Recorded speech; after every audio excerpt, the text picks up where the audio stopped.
Hello and welcome to Esther's classes. The topic we are going to discuss today is fever.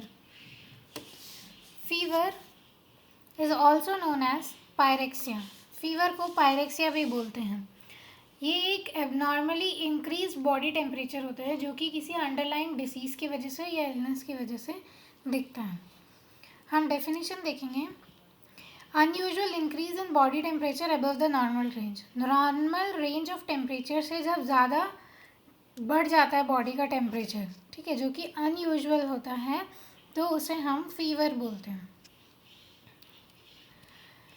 It is the most common presenting symptom of any disease. किसी भी disease का जो सबसे common presenting symptom होता है, जो कि दिखाई देता है, उसे वो फीवर होता है. जो बॉडी का नॉर्मल टेम्परेचर होता है, एवरेज नॉर्मल टेम्परेचर, जो कि एवरेज टेम्परेचर होता है, वो है 37 डिग्री सेल्सियस और 98.6 डिग्री फ़ारेनहाइट. ये बॉडी का एक नेचुरल डिफेंस मैकेनिज़्म होता है जो कि इन्फेक्शन से फाइट करने के लिए हमारी बॉडी यूज़ करती है. बॉडी का टेम्परेचर इंक्रीज़ होने से पैथोजेंस की जो ग्रोथ है वो स्लो हो जाती हैं, और increase body temperature immune response को भी बूस्ट करता है, दोनों इनेट और अडेप्टिव इम्यूनिटी को. जब बॉडी का टेम्परेचर बढ़ जाता है तो मेटाबॉलिक रेट इंक्रीज़ होती है, जिससे कि टिश्यू रिपेयर का जो प्रोसेस है वो और भी फास्ट हो जाता है. बॉडी टेम्परेचर किसी दूसरे कारण से भी बढ़ा हुआ हो सकता है, जैसे कि एक्सरसाइज करने से, ओव्यूलेशन के टाइम पे, मेंस्ट्रुएशन के टाइम पे, प्रेगनेंसी के अर्ली स्टेजेस पे, पर हम इनको फीवर नहीं बोलेंगे. जब टेम्परेचर 100.4 डिग्री फ़ारेनहाइट या 38 डिग्री सेल्सियस से ज़्यादा बढ़ा हो, तभी हम उसे फीवर कंसिडर करते हैं. ऐसे कोई भी रीज़न जिनके पीछे कोई डिसीज़ या इलनेस नहीं है या कोई पैथोलॉजिकल कारण नहीं है, अगर उस वजह से फीवर हो रहा है तो हम उसे फीवर नहीं बोलेंगे. या अगर टेम्परेचर 100.4 डिग्री फ़ारेनहाइट से कम है तो हम उसे फीवर नहीं बोलेंगे. माइल्ड और मॉडरेट इंक्रीज इन टेम्परेचर बोल सकते हैं, पर फीवर नहीं बोल सकते. फिर जो सबसे एक्यूरेट साइट होती है जहाँ से टेम्परेचर लेने से सबसे एक्यूरेट रिजल्ट आता है, वो होता है ओरल और रेक्टल टेम्परेचर. एक्जिला से ज़्यादा एक्यूरेट टेम्परेचर ओरल और रेक्टल होता है. फीवर एक सिम्टम होता है, डिसीज़ नहीं होती. ये किसी भी अंडरलाइन डिसीज़ को इंडिकेट करता है एज एन सिम्टम, जो कि यूजुअली सबसे कॉमन प्रेजेंटिंग सिम्टम होता है. ये एक डिसीज़ नहीं होती. नेक्स्ट हम देखेंगे मैकेनिज़्म ऑफ फीवर, और इसको समझने के लिए ब्रेन के एक सबसे इम्पॉर्टेंट हिस्से को समझना ज़रूरी है, जो कि पूरे टेम्परेचर को कंट्रोल करके रखता है और रेगुलेट करता है. ये एक ब्रेन का डायग्राम है, और इसका एक बहुत ही इम्पॉर्टेंट रीजन है जो कि ग्रीन कलर से हाईलाइटेड है, और वो है हाइपोथैलेमस. हाइपोथैलेमस टेम्परेचर को कंट्रोल करता है और रेगुलेट करता है बॉडी टेम्परेचर को. अब हम देखेंगे ये काम कैसे करता है. जो हाइपोथैलेमस है वो एक थर्मोस्टैट की तरह काम करता है.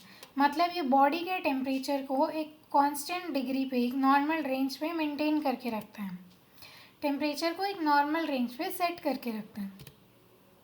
जब बॉडी किसी भी वजह से बॉडी का टेम्परेचर इंक्रीज़ होता है तो वो एक कूलिंग मैकेनिज़्म सिग्नल करता है. जैसे कि अगर हम एक्सरसाइज कर रहे हैं या साइकिलिंग कर रहे हैं तो उस वजह से बॉडी का टेम्परेचर इंक्रीज़ होता है, क्योंकि जो भी हमारी एनर्जी होती है वो हीट में कन्वर्ट हो रही होती है. तो ऐसे केसेस में हाइपोथैलेमस जो है वो सिग्नल करता है कूलिंग मैकेनिज़्म के लिए. तो एज अ रिज़ल्ट स्वेटिंग होती है, जो ब्रीदिंग रेट है वो इंक्रीज़ होता है ताकि ज़्यादा से ज़्यादा हीट को वो बाहर, बॉडी से बाहर रिलीज़ कर दे. वैसोडाइलेशन होता है ताकि ज़्यादा से ज़्यादा हीट जो है वो बॉडी के बाहर आ सके. तो ऐसे कुछ प्रोसेस हैं जो कि हाइपोथैलेमस स्टिमुलेट करता है या इंड्यूस करता है, बॉडी को इंस्ट्रक्ट करता है करने के लिए, जिससे कि बॉडी टेम्परेचर वापस से नॉर्मल रेंज में आ जाए. सिमिलरली जब बॉडी का टेम्परेचर लो होता है तो वो हीटिंग मैकेनिज़्म को सिग्नल करता है. फॉर एग्ज़ाम्पल अगर हम किसी ऐसे जगह पर हैं जहाँ पर ठंड ज़्यादा है, स्नोई एरिया में हैं, और हमारा बॉडी टेम्परेचर लो हो गया, तो उस समय वो सिग्नल करता है हीटिंग मैकेनिज़्म को. नॉरएपिनेफ्रिन को रिलीज़ करता है, वैसोकंस्ट्रिक्शन करता है, और एसिटाइल कोलिन का के एक्शन को बढ़ाता है। अब हम देखेंगे नॉरएपिनेफ्रिन को रिलीज़ करने से क्या होता है। नॉरएपिनेफ्रिन जब रिलीज़ होता है तो हीट प्रोडक्शन बढ़ता है, ब्राउन एडिपोज टिश्यू का फैट बर्न होता है और वो हीट प्रोड्यूस करते हैं।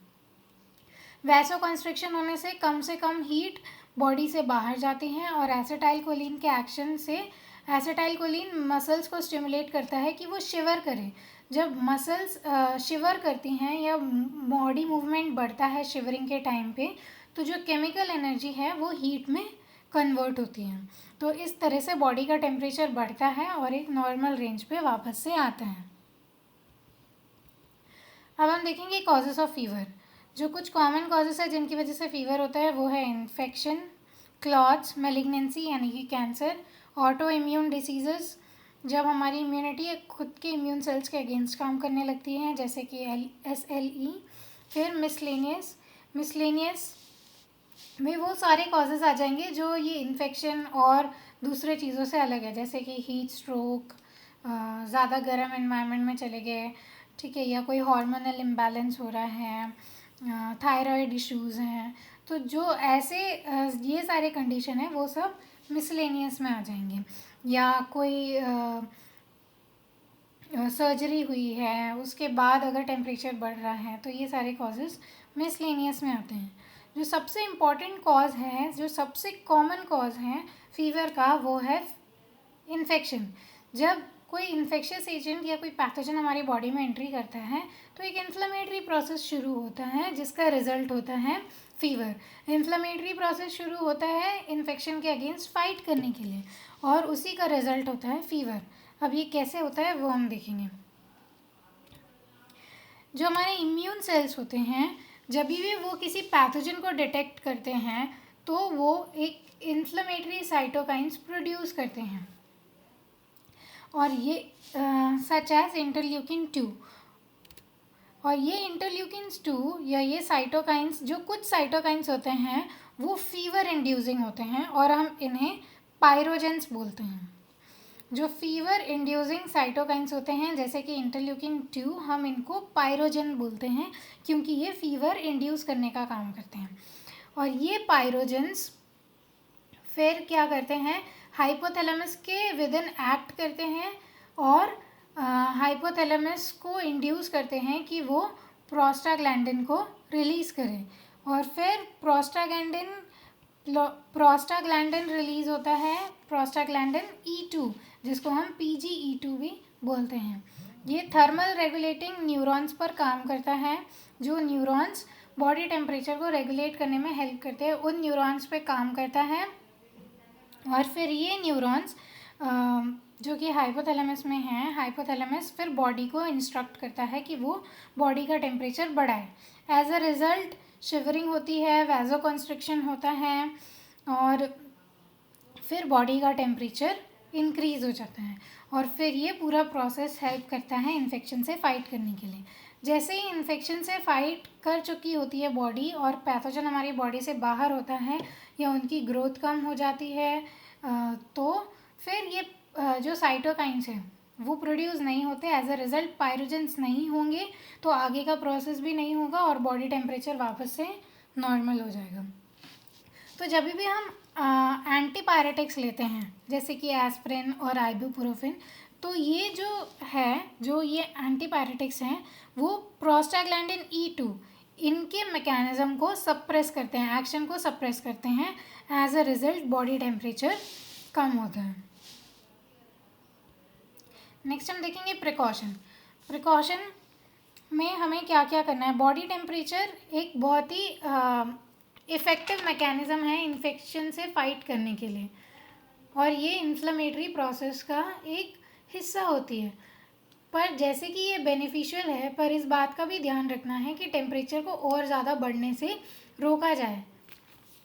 तो उसके लिए हम क्या क्या कर सकते हैं, कंटिन्यूसली टेम्परेचर को मॉनिटर कर सकते हैं, बार बार वाइटल सेंस लेकर हर आधे घंटे में या हर 1 घंटे में डिपेंडिंग अपॉन कि टेम्परेचर कितना रेज्ड है बॉडी का, हमें मॉनिटर करना है। कूलिंग इंटरवेंशंस करने हैं, हम कोल्ड स्पंज दे सकते हैं, जो एक्स्ट्रा क्लोथ्स पेशेंट ने पहने हैं उसको रिमूव कर सकते हैं, फैंस चला सकते हैं, अगर पॉसिबल है तो ह्यूमिडिफायर्स रख के जो रूम के अंदर का एनवायरनमेंट है उसको ठीक कर सकते हैं। फिर उसके बाद वेंटिलेशन देना है पेशेंट को, प्रॉपर एयर प्योरीफाई होना चाहिए, विंडोज़ होने चाहिए जिससे कि अंदर का एयर बाहर जाए और बाहर का एयर अंदर आए। फिर उसके बाद एंटीपायरेटिक मेडिकेशंस का भी यूज़ कर सकते हैं एज अ प्रिकॉशन कि टेम्परेचर को बहुत ज़्यादा इंक्रीज़ होने से रोका जाए। अगर बॉडी टेम्परेचर 40 डिग्री सेल्सियस या उससे अबव होती है, 105 डिग्री फ़ारेनहाइट से अबव होती है, तो वो कुछ सीरियस कॉम्प्लिकेशंस क्रिएट कर सकती हैं, जैसे कि मेंटल कन्फ्यूजन, सीजर्स हो सकते हैं या बहुत ही सीवियर ब्रेन डैमेज हो सकता है। तो इससे प्रिवेंट करने के लिए हमें कुछ प्रिकॉशंस का ध्यान रखना है, जैसे कि time to time temperature monitor करना, कूलिंग इंटरवेंशंस देना, वेंटिलेशन, प्रॉपर वेंटिलेशन प्रोवाइड करना, पेशेंट को रेस्ट देना और एंटीपायरेटिक मेडिकेशंस देना। तो जो इसका नेक्स्ट पार्ट है जिसमें हम डायग्नोसिस, हिस्ट्री टेकिंग और मैनेजमेंट के बारे में डिस्कस करेंगे, वो हम नेक्स्ट वीडियो में डिस्कस करेंगे। सो आज के लिए हमने जो पढ़ा वो था फीवर को पायरेक्सिया भी बोलते हैं और ये एक अनयूजुअली इंक्रीज बॉडी टेम्परेचर को बोलते हैं जो कि किसी अंडरलाइंग डिजीज़ को इंडिकेट करते हैं। हमने हाइपोथैलेमस के फंक्शन को देखा, मैकेनिज्म को देखा और इन्फ्लेमेटरी प्रोसेस में फीवर कैसे होता है उसको देखा और कुछ प्रिकॉशंस देखे जो कि जिसका कि हमें ध्यान रखना है। This was all about today's class.